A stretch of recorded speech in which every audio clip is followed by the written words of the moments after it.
Hello everybody, welcome back to HardReset.Info channel. In today's video, I'll show you how to change lock screen clock style on your Samsung Galaxy M15.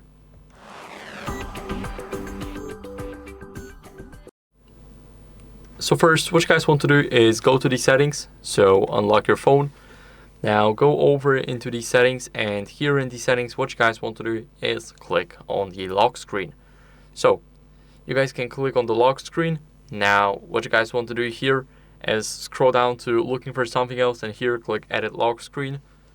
Now this is a quick way of getting here. We're gonna click on the clock right here. We can change the font, we can change the color, we can also make it bold, but it only works for some type of it, as you guys can see.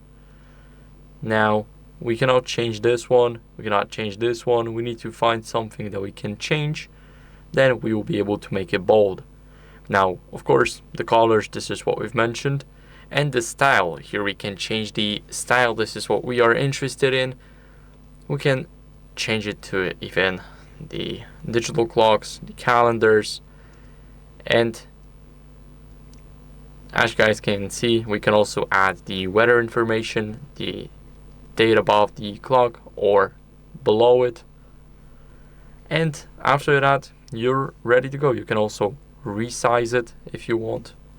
And now after you click done, if you go over to your lock screen, this is how it will look like. So that's it for the video. I hope it was helpful. If it was, then leave a like, subscription and a comment, and I'll see you in the next one. Bye.